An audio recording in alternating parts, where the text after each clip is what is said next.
ಬೆಳಗಿನ ಬೆಳಕು. ಅರಣ್ಯಕಾಂಡ 6ನೇ ಅಧ್ಯಾಯ 1-21 ನಾಜೀರ್ ವ್ರತ ಭಾಗ 16. ವ್ರತದ ಸಮಾಪ್ತಿ. ಕಳೆದ ಬೆಳಗಿನ ಬೆಳಕು ಮುಂದುವರಿದ ಭಾಗವಾಗಿ ಒಬ್ಬ ನಾಜೀರನು ಅಶುದ್ಧನಾದ ನಂತರ ಹೇಗೆ ಮತ್ತೆ ಪ್ರಾರಂಭಿಸಬೇಕು ಎಂಬುದನ್ನು ಮಾತ್ರವಲ್ಲದೆ ತನ್ನ ಪ್ರತ್ಯಕ್ಷತೆಯ ದಿನಗಳು ಪೂರ್ಣಗೊಂಡಾಗ ಅದನ್ನು ಹೇಗೆ ಉತ್ತಮವಾಗಿ ಮುಕ್ತಾಯಗೊಳಿಸಬೇಕು ಎಂಬುದನ್ನು ಕಲಿತನು. ಅರಣ್ಯಕಾಂಡ 6ನೇ ಅಧ್ಯಾಯ 13ನೇ ವಾಕ್ಯ 17ನೇ ವಾಕ್ಯ ನಾಜೀರನ ಪ್ರತಿಜ್ಞೆ ಸಮಾಪ್ತಿಯ ಬಗ್ಗೆ ಮಾತನಾಡುತ್ತದೆ. ದೇವರಿಗಾಗಿ ಪ್ರತ್ಯೇಕಿಸಲ್ಪಟ್ಟ ಒಂದು ಕಾಲಘಟ್ಟದ ನಂತರ ನಾಜೀರನು ದೇವದರ್ಶನದ ಗುಡಾರದ ಬಾಗಿಲಿಗೆ ಬರುತ್ತಾನೆ. ಅವನು ಬರಿಗೈಯಿಂದ ಬರುವುದಿಲ್ಲ.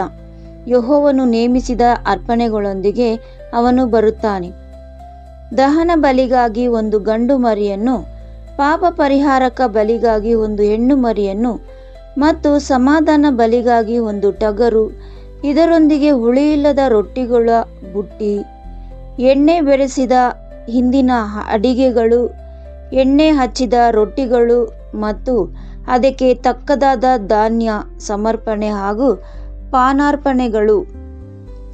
ಇದು ಕೇವಲ ಧಾರ್ಮಿಕ ವಿಧಿಯ ವಿವರವಲ್ಲ.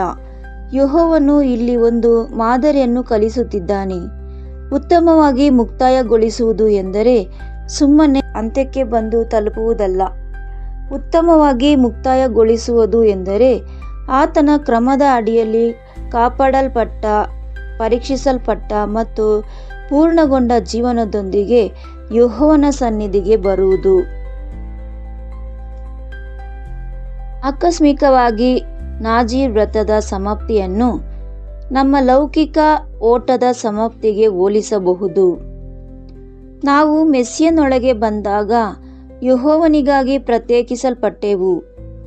ನಾವು ಕೇವಲ ಒಂದು ದಿನಕ್ಕಾಗಿ ಅಲ್ಲ, ಬದಲಾಗಿ ಸಹನಶೀಲತೆ ಜೀವಿತಾವಧಿಗಾಗಿ ಪ್ರತ್ಯೇಕಿಸಲ್ಪಟ್ಟಿದ್ದೇವೆ. ಹೊಸ ಒಡಂಬಡಿಕೆಯು ಇದನ್ನು ಒಂದು ಓಟ ಮತ್ತು ಹೋರಾಟ ಎಂದು ಕರೆಯುತ್ತದೆ. ಪೌಲನು ಹೇಳುತ್ತಾನೆ, ನಾನು ಉತ್ತಮವಾದ ಹೋರಾಟವನ್ನು ಮಾಡಿದ್ದೇನೆ, ನನ್ನ ಓಟವನ್ನು ಮುಗಿಸಿದ್ದೇನೆ. 2 ತಿಮೋಥಿ 4ನೇ ಅಧ್ಯಾಯ 7ನೇ ವಾಕ್ಯ. ಇಬ್ರಿಯ ಪತ್ರಿಕೆಯು ಸ್ಥಿರಚಿತ್ತದಿಂದ ಓಡೋಣ ಎಂದು ನಮಗೆ ಕರೆ ನೀಡುತ್ತದೆ. ಇಬ್ರಿಯ ಬರೆದ ಪತ್ರಿಕೆ 12ನೇ ಅಧ್ಯಾಯ 1ನೇ ವಾಕ್ಯ. ಪ್ರಕಟಣೆ ಗ್ರಂಥವು ಸಹಿಸಿಕೊಳ್ಳುವವರಿಗೆ ನೇರವಾದ ವಾಗ್ದಾನವನ್ನು ನೀಡುತ್ತದೆ. ಮರಣದ ಪರ್ಯಂತ ನಂಬಿಗಸ್ತನಾಗಿರು, ನಾನು ನಿಮಗೆ ಜೀವ ಕಿರೀಟವನ್ನು ಕೊಡುವೆನು. ಪ್ರಕಟಣೆ 2ನೇ ಅಧ್ಯಾಯ 10ನೇ ವಾಕ್ಯ. ಆದುದರಿಂದ ದಿನಗಳು ಅಂತ್ಯದಲ್ಲಿ ಬರುವ ನಾಜೀರನು ನಮ್ಮ ಜೀವನದ ಓಟದ ಅಂತ್ಯವನ್ನು ತಲುಪುವ ಚಿತ್ರಣವಾಗಿದ್ದಾನೆ. ಇದು ಪಾಪದಲ್ಲಿ ಕುಸಿದು ಬೀಳದೆ, ಧರ್ಮಕ್ಕೆ ಬಿಟ್ಟು ಕೊಡದೆ, ನಿಧಾನವಾಗಿ ಪ್ರಪಂಚದೊಂದಿಗೆ ಬೆರೆಯದೆ ತನ್ನ ಸಮರ್ಪಣೆಯನ್ನು ಪೂರ್ಣತೆಗೆ ತರುವುದ ಚಿತ್ರಣವಾಗಿದೆ. ಇಲ್ಲಿಯೇ ಪುನರುತ್ಥಾನದ ನಿರೀಕ್ಷೆಯು ಹೊಳೆಯುತ್ತದೆ. ನಮ್ಮ ಓಟವು ಕೇವಲ ಸಮಾಧಿಯಲ್ಲಿ ಕೊನೆಗೊಳ್ಳುವುದಾಗಿದ್ದರೆ ಈ ವ್ರತವು ದುಃಖದಂತೆ ಭಾಸವಾಗುತ್ತಿತ್ತು. ಆದರೆ ಯೆಹೋವನ ಕ್ರಿಸ್ತನ ಮೂಲಕ ಮರಣದ ಆಚೆಗಿನ ಜೀವನವನ್ನು ವಾಗ್ದಾನ ಮಾಡಿದ್ದಾನೆ.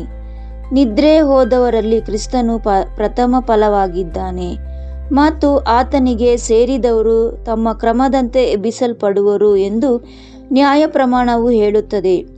1 ಕೊರಿಂಥದವರಿಗೆ 15ನೇ ಅಧ್ಯಾಯ 20ನೇ ವಾಕ್ಯದಿಂದ 23ನೇ ವಾಕ್ಯ.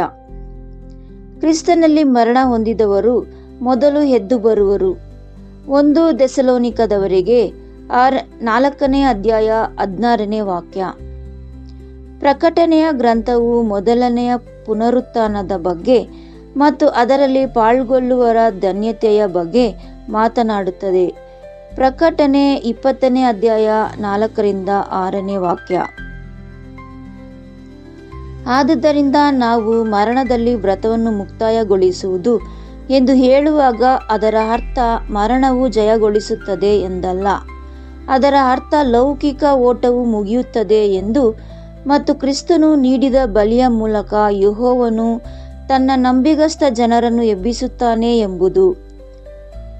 ನಮ್ಮ ನಿಲುವು ನಮ್ಮ ಸ್ವಂತ ಶಕ್ತಿಯ ಮೇಲೆ ನಿಂತಿಲ್ಲ, ಬದಲಾಗಿ ಕ್ರಿಸ್ತನೇ ನಿಜವಾದ ಅರ್ಪಣೆಯಾಗಿದ್ದಾನೆ ಮತ್ತು ಯೆಹೋವನು ತನ್ನ ವಾಗ್ದಾನಕ್ಕೆ ನಂಬಿಗಸ್ತನಾಗಿದ್ದಾನೆ ಎಂಬ ಕಾರಣಕ್ಕಾಗಿ ನಾವು ನಿಂತಿದ್ದೇವೆ.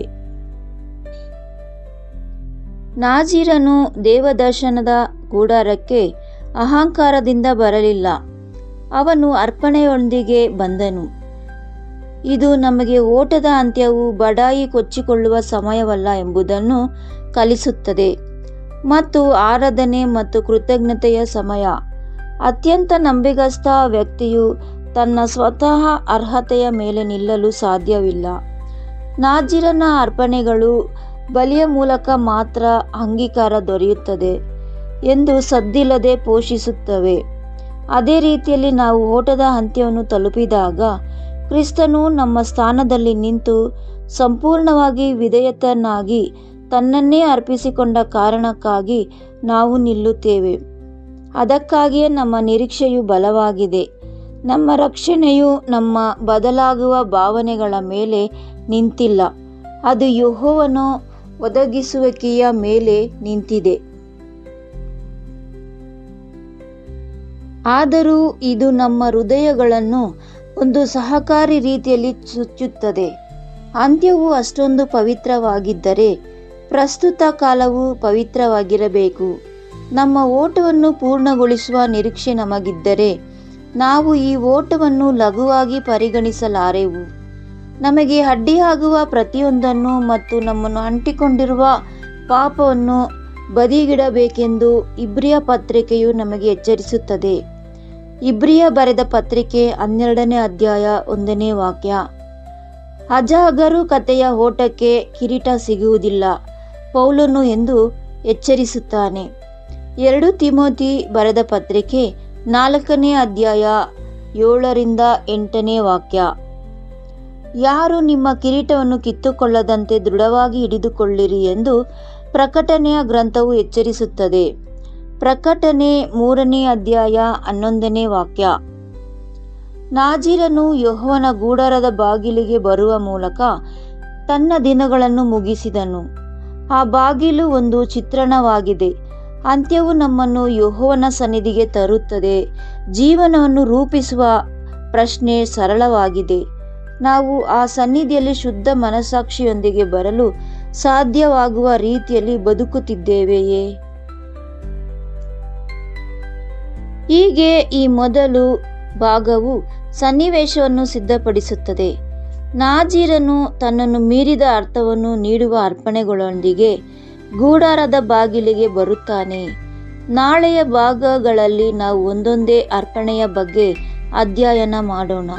ಪ್ರತಿಯೊಂದು ಅರ್ಪಣೆಯು ಕ್ರಿಸ್ತನ ಮೂಲಕ ನಿರೀಕ್ಷೆಯಲ್ಲಿ, ಪವಿತ್ರತೆಯಲ್ಲಿ ಮತ್ತು ಸಂಪೂರ್ಣ ಸಮರ್ಪಣೆಯಲ್ಲಿ ನಮ್ಮ ಓಟವನ್ನು ಹೇಗೆ ಮುಗಿಸಬೇಕು ಎಂಬುದನ್ನು ನಮಗೆ ಹೇಗೆ ಕಲಿಸುತ್ತದೆ ಎಂದು ನೋಡೋಣ. ಪ್ರಾರ್ಥನೆ. ನಮ್ಮ ತಂದೆಯೇ, ಪ್ರತ್ಯಕ್ಷತೆಯ ಮತ್ತು ಸಹನಶೀಲತೆಯ ಜೀವನಕ್ಕೆ ನಮ್ಮನ್ನು ಕರೆದಿದ್ದಕ್ಕಾಗಿ ನಿನಗೆ ವಂದನೆಗಳು. ನಾವು ತಾಳ್ಮೆಯಿಂದ ಓಡಲು ಮತ್ತು ಹೃದಯ ಮನಸ್ಸಾಕ್ಷಿಯೊಂದಿಗೆ ನಮ್ಮ ಓಟವನ್ನು ಮುಗಿಸಲು ನಮಗೆ ಸಹಾಯ ಮಾಡು.